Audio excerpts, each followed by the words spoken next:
Hello.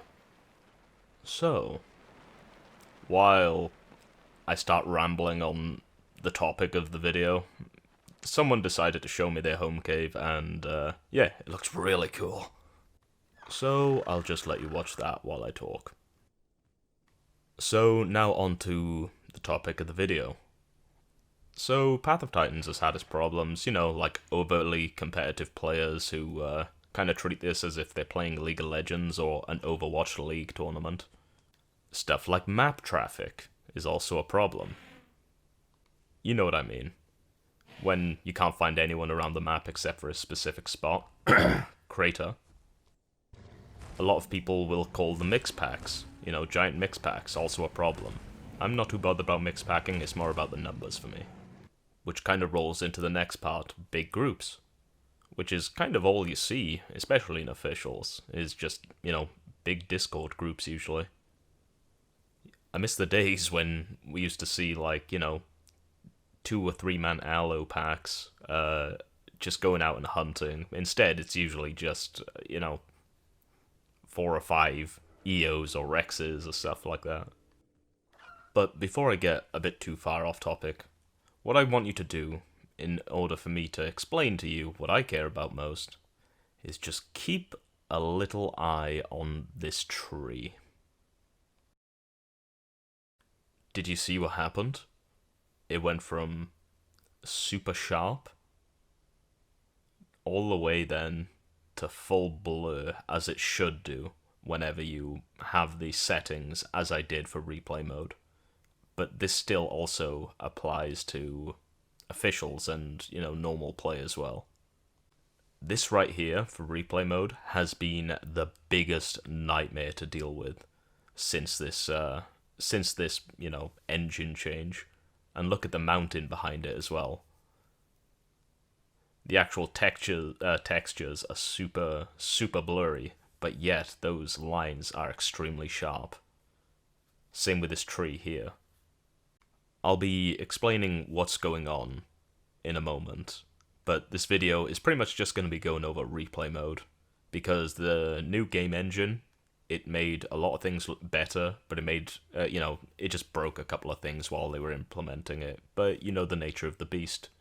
You add something new, you add one thing, you break 10 things. If you fix one thing, you break 5 things.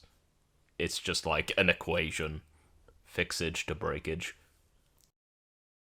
So what I did here is I created a situation in which I would put my screen very blurry. And what that would do is it would allow me to see and, you know, be able to see what is happening a little easier. In other words, I'd be able to see those sharp lines a lot easier, depending on what kind of, you know, angle I face my camera. And when I go into angles right there, I mean that the map's blending, or the game's blending, works best whenever you're facing the center of the map. So, say you're looking over in Titan's Pass, or pretty much always face your camera towards, like, Sharptooth Marsh, or at least keep it under 90 degrees away from Sharptooth Marsh, and the map's blending will work as it should. And so how I ended up testing this is I was moving around the map, like around the outer portion of the map, and seeing when I would have to actually move it closer, or, you know, shift the camera closer to the center. And then once the actual blending went as it should, and say the trees started actually blurring out as they should, I would then just move on to, you know, another outer portion of the map and just try and find the inconsistency there too. So really it's just going around the map, the edge of the map or the outer portion of the map, and just slightly adjusting your camera until the blur starts and the lines, the sharp lines and the bad blending goes away. But then I ended up finding another issue. There is a problem with how far up you look on the map. That also affects the blending. So I have added a red dot to the center of your screen. Just imagine this is perfect center of your screen. I'm not that precise, but either way. Let's just imagine it is perfect center. So every time that the center of your screen is facing or angled above a mountain, it will ruin the blending and, taking away that blur that you want and then adding those sharp lines again. And as I said, this also still accounts for like just normal play, when you're actually playing on the server. And yeah, so every time I end up seeing those sharp lines and you see those sharp lines, I just do a tiny little nudge towards this, a little closer to the center of the map. I don't know the amount of angle they allow before it just starts looking bad or starts looking good, but I think it's 90 degrees. Because as you can see right here, I'm basically just crossing that line over and over just to test it out and just see how much it gives in terms of allowance. So now the question is, how do you get around it? And there's two ways. So the first way right here is you try to get any picture that does not have the background or the sky involved in it. Because for some reason, the blending works whenever there's actually something behind whatever you're trying to capture. Example being the tree blending properly whenever it moved past the mountain, but then as soon as it was, had the background or the sky behind it, it ended up just being super sharp and not looking very good. And when then it ends up, having a fully covered background with a solid object like this mountain, for instance, it blends as it should. It looks good again. And then straight back to background at a not optimal angle for the map blending to work. But then as soon as it gets back into it, looking a little closer to Sharptooth, it works properly again. So if you want to play with the settings but include the sky in your replays, or videos or screenshots, here's a quick thing. If you're on the north end of the map, face your camera south. If you're on the south end of the map, face your camera north. If you're on the east side, face your camera west. If you're on the west side, face your camera east. And that should help for the map blending. So now with the new engine, they ended up breaking some settings in replay mode. Mainly just say the aperture setting, which was my favorite setting to mess around with because you could just get a lot more depth with it. And without it, it kind of leaves you with not many options to still make a decent screenshot or get decent use out of this tool. Thankfully, at least the zoom still works. I had to add this in while editing because I found it a little bit after, but just a warning, whenever you go over 1100 or up to 1200 in the focal distance, you'll get the map blending issues like before.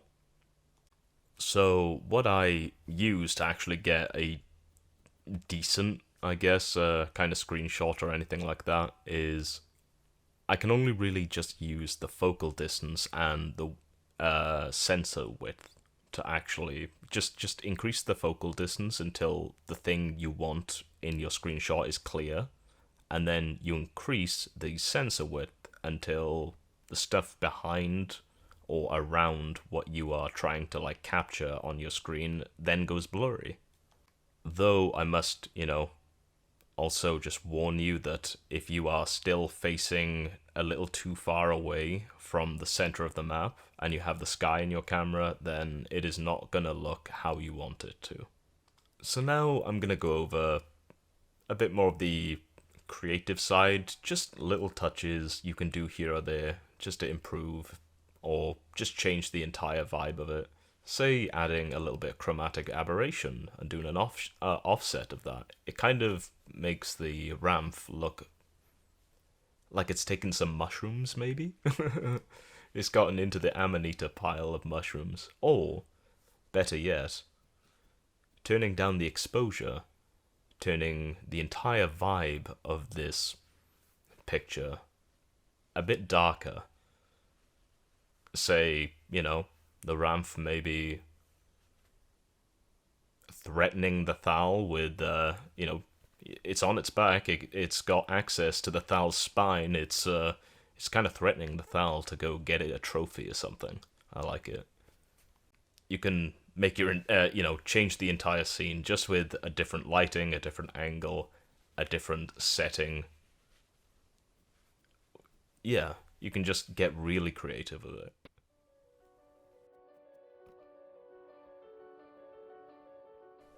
And here we are, at the end of the video.